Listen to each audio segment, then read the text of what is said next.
Halo sahabat pusaka, selamat datang di Beranda Pusaka Farm. Kali ini kita ada di sesi Binter, bincang bersama peternak.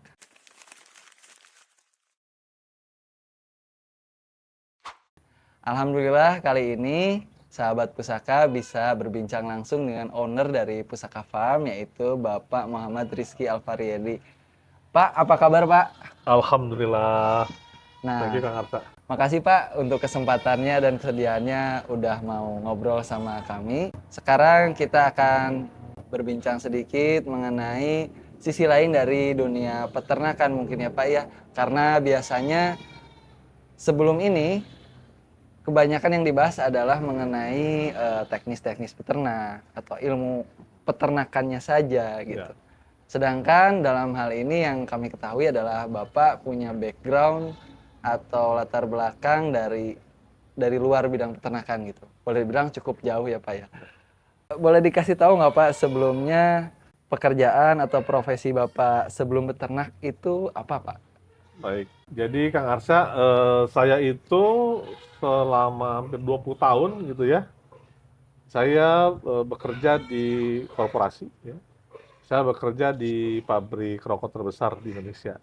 Hmm. Jadi kalau teman-teman tahu itu semua di PT HM Sampurna Tbk gitu. Nah, saya awal karir di sana mulai masuk dari manajemen trainee dan selama 20 tahun meniti karir di Sampurna seperti itu. Ya alhamdulillah banyak hal yang saya bisa dapetin gitu ya. Yang pertama ya tabungan lah ya untuk sampai bangun peternakan ini gitu ya. Kemudian juga pengalaman saya selama 20 tahun itu saya meniti karir di dunia sales and distribusi. Alhamdulillah sampai terakhir saya di posisi senior manager di PT HM Sampurna gitu ya. Jadi nah itu yang membekali saya juga Kang Arsa. Hmm. Jadi selain beternak yang harus paham teknis ya untuk terkait dengan beternak ya, baik breeding ataupun misalkan bagaimana mengembangkan pemeliharaan ya gitu ya. Nah ini pengalaman saya di sales and distribusi sangat membantu dalam proses bisnis Ah, beternak. iya iya. Nah gitu ya. Iya, Jadi iya. kan itu tidak kalah penting itu dalam Iya bisnis betul itu betul. adalah sales, distribusi dan marketingnya gitu. Kemudian juga selama 20 tahun itu saya bertugas itu hampir di seluruh daerah di Indonesia. Saya pernah bertugas ya. Seluruh pulau lah pernah saya bertugas. Nah, itu memberikan inspirasi buat saya bahwa betapa Indonesia ini sangat kaya dengan sumber daya alam yang khususnya itu terkait dengan pertanian atau peternakan gitu ya. Nah, jadi itu yang memberikan semangat buat saya bahwa kita ini tinggal di Indonesia itu banyak sekali peluang untuk memilih di dunia pertanian, khususnya peternakan gitu ya, seperti itu, Kang Arsa. Oh gitu ya Pak. Jadi setelah 20 tahun saya Keliling punya Indonesia. apa ya keliling Indonesia, saya punya pemikiran, wah saya ingin mandiri gitu. Iya. Nah, jadi setelah 20 tahun itu saya memilih mandiri, mengajukan pensiun dini saya gitu. Jadi dengan harapan nanti saya mandiri terus eksplor wirausaha sendiri gitu ya. Harapannya nanti pada masa usia yang betul-betul pensiun gitu ya, bisnis saya sudah Berjalan. berjalan gitu ya. Amin. Jadi peternakan sudah berjalan dengan lancar gitu, penjualannya sudah menghasilkan yang sangat signifikan seperti itu. Harapannya seperti itu. Jadi istilahnya berani untuk berwirausaha di sektor peternakan setelah berkarya selama 20 tahun di dunia korporasi. Seperti itu. Oh. Nah, dari pengalaman Bapak sendiri Ya, mungkin ya kan Bapak, kami yakin Bapak udah tahu hal ini itu segala macam. ya, Terus juga ketika orang lain berusaha go digital gitu ya Pak ya. ya, Kenapa Bapak memilih akhirnya malah ke dunia peternakan yang kalau ya, boleh dibilang tidak kekinian gitu ya Pak ya. ya. Mohon maaf, tapi pertimbangan apa yang Bapak lakukan atau kenapa gitu mungkin Bapak memilih di bidang peternakan kambing perah ini? Baik. Jadi yang pertama itu ada sisi religiusnya juga nih. Oh gitu. Nah, sebagaimana kita ketahui nih, bahwa aktivitas menggembala atau sebagai penggembala itu adalah aktivitas yang dilakukan oleh para nabi terdahulu. Nah, atau tuh harapannya dengan beternak ini atau mengembala seperti yang saya lakukan ini harapannya mempunyai nilai pahala lah. Seperti itu, gitu ya. Kemudian yang kedua, walaupun dianggap ini adalah aktivitas yang mungkin udah dikatakan tradisional ataupun tua, tapi ini adalah sektor pangan. Oh, betul Sektor betul. pangan. Karena apa? Bicara pangan, bicara manusia, bicara kebutuhan manusia. Jadi selama manusia itu membutuhkan makan, sektor Butuh. bisnis pangan ini akan selalu ada gitu Iya, loh. iya, Satu betul. itu. Kemudian yang kedua juga bicara tentang potensinya, kita tinggal di Indonesia nih. Iya, Pak. Indonesia ini umat Muslim ini terbesar di dunia gitu ya. Kita banyak sekali dari segi jumlah dan mayoritas juga di sini umat Muslim di Indonesia yang mana ibadahnya itu sangat lekat dengan pemanfaatan dari penggunaan kambing atau domba atau ruminansia kecil ini gitu.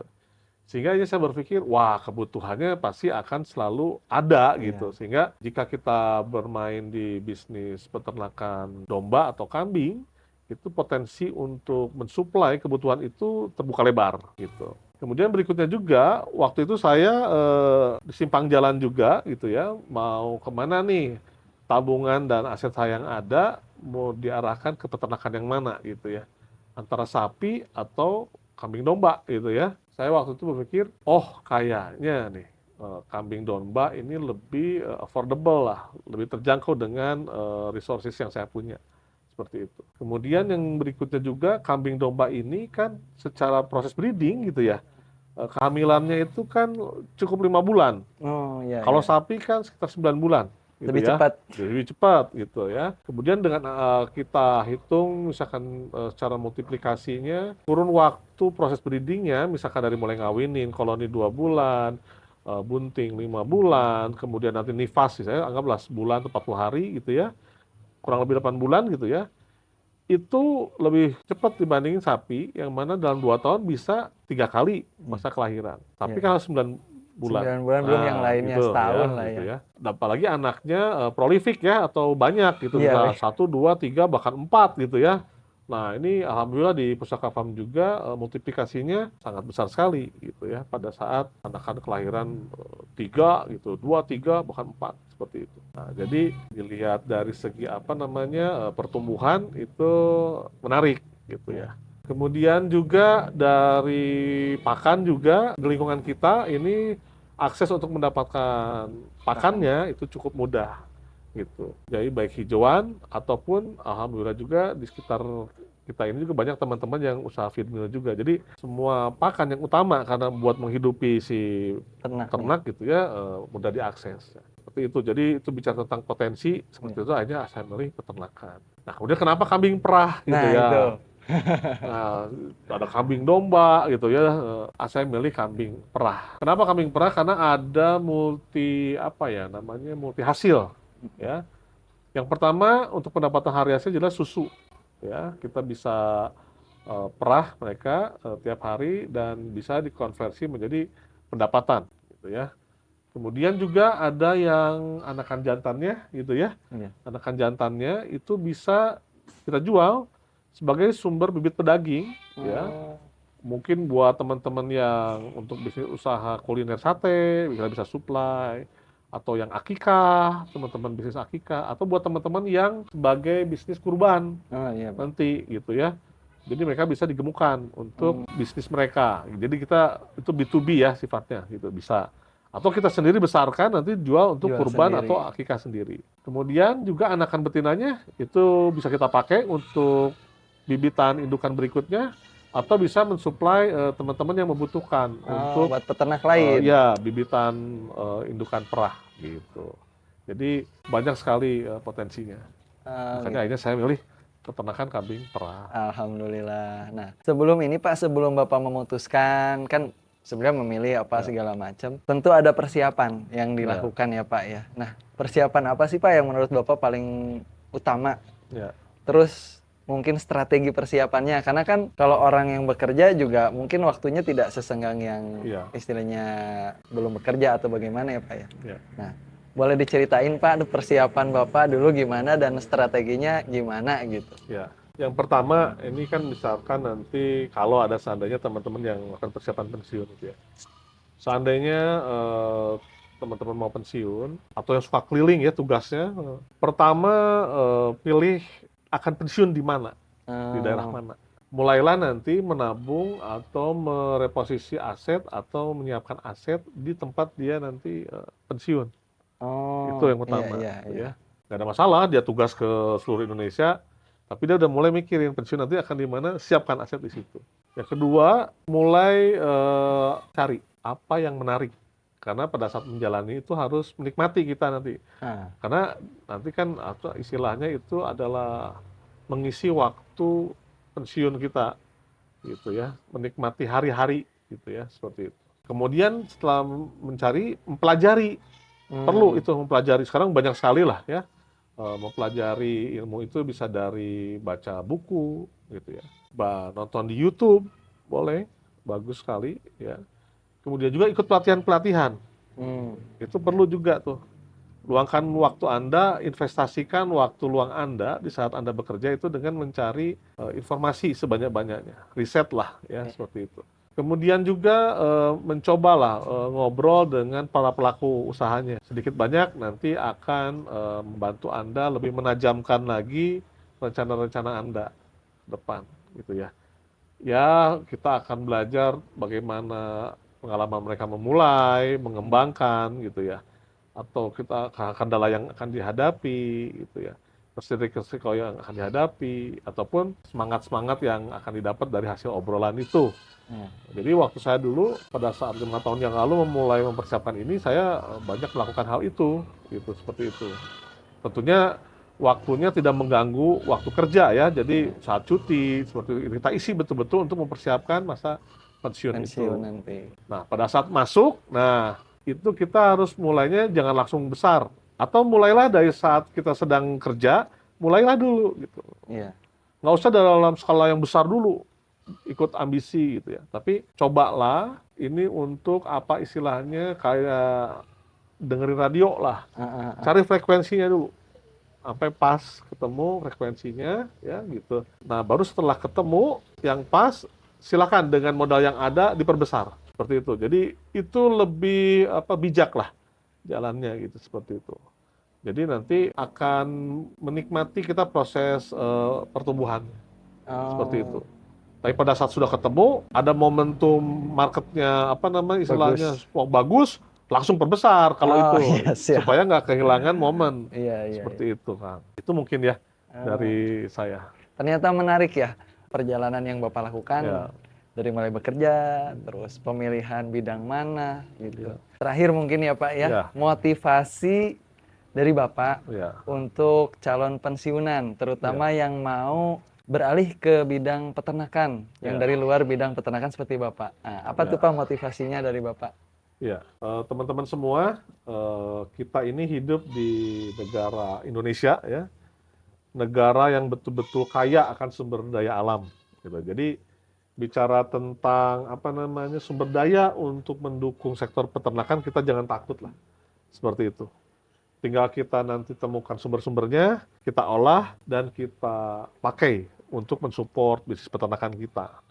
Kemudian juga sekarang ini banyak sekali ya sumber-sumber ilmu. Jadi jangan takut ya.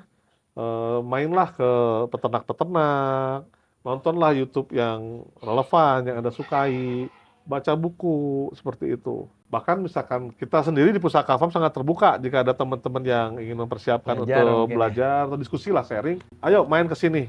Nah, supaya nanti teman-teman lebih siap itu untuk menghadapi masa Pensiun. pensiunnya, seperti itu. Kemudian juga yang tidak kalah penting adalah mulai melatih jiwa wirausahanya ya dengan misalkan yang paling pertama itu berani mencoba ya, berani mencoba, jangan takut mencoba karena kalau nggak mencoba nanti yang ada Anda akan menyesal tidak mencoba gitu ya. Berani mencoba, jangan takut dengan risiko karena kita ini kan hidup dari sejak lahir kita itu dihadapkan dengan risiko Iya. ya. Risiko pasti akan kita hadapi ya. Tinggal kita bagaimana cara meresponnya. Nah, seperti itu. Jangan takut ya. Coba aja dulu gitu. Tapi ingat yang bijaknya, coba dulu secukupnya. Oh, Ya, iya, yang iya, bijak. iya. Jangan langsung besar. Karena kalau misalkan langsung besar bisa lebih besar lagi resikonya. Pada saat Anda peluangnya marketnya cukup besar, silakan hajar gitu ya. Kemudian bicara tentang potensi market tadi seperti yang saya kemukakan di awal, terlebih lagi nanti ke depan ya pemerintah kita juga akan sangat fokus untuk memanfaatkan dunia peternakan ya. Peternakan ya, betul, Pak. Kebutuhan nanti makan gratis atau minum susu gratis untuk siswa ya, itu seandainya itu jalan ya, harapannya nanti penduduk Indonesia itu akan lebih terbiasa untuk mengkonsumsi susu ya, atau produk-produk olahannya gitu ya. Susu sapi jelas akan terserap nanti, dan saya yakin susu kambing juga akan mendapatkan porsinya untuk diserap juga, seperti itu. Jadi peluang untuk teman-teman yang sedang menyiapkan diri untuk pensiun ya, mencari profesi, memilih profesi sebagai peternak, ayo kita mulai mencari tahu ya, atau mengeksplor tentang bagaimana beternak kambing perah, seperti itu. Jadi kita ya dari Pusaka Farm sangat terbuka jika ada teman-teman yang mau sharing, belajar ataupun diskusi lah dengan kita. Saya juga banyak belajar juga nanti dari teman-teman gitu ya, untuk mendalami tentang manajemen ataupun beternak kambing perah, seperti itu. Dan satu hal, selama Anda berkarir ya di korporasi, itu banyak manfaatnya.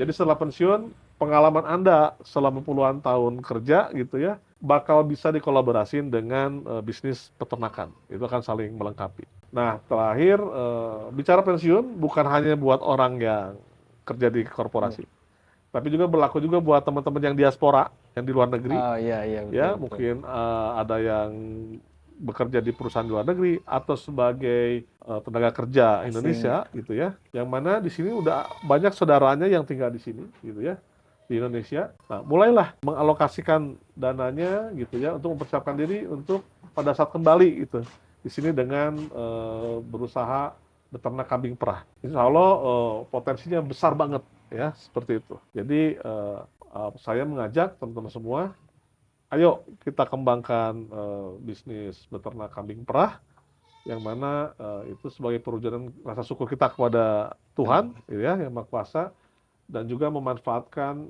Indonesia yang kaya sekali sumber daya alam dan potensi marketnya, seperti itu. Gitu Kang Asa. Terima kasih Bapak. Jadi ini untuk memperjelas ya Pak ya. Berarti kalau ada teman-teman siapa aja, terutama yang memasuki masa persiapan pensiun, ada yang mau belajar ke Pusaka Farm, bisa ya Pak? Bisa. Alhamdulillah. Gitu. Oke, buat semua sahabat pusaka, alhamdulillah pada kesempatan kali ini kita sudah dengar pengalaman dari owner Pusaka Farm tentang bagaimana cerita dari mulai awal beliau masih bekerja hingga akhirnya memutuskan untuk berkarya di dunia peternakan, khususnya kambing perah. Dan buat teman-teman pusaka yang ingin belajar nih, belum tahu banget atau sudah tahu tapi masih ragu-ragu mungkin ya, bisa langsung datang ke Pusaka Farm, mungkin gitu ya Pak ya? Ya, ditunggu. Alhamdulillahirrahmanirrahim. Silahkan datang ke Pusaka Farm. Dan demikian sesi binter kita atau bincang dengan peternak kita kali ini. Insya Allah ke depan kita akan menghadirkan peternak-peternak lain dalam acara sesi binter selanjutnya. Sampai jumpa lagi di sesi binter selanjutnya. Salam sukses selalu sahabat pusaka. Assalamualaikum warahmatullahi wabarakatuh. Makasih Pak. Oke.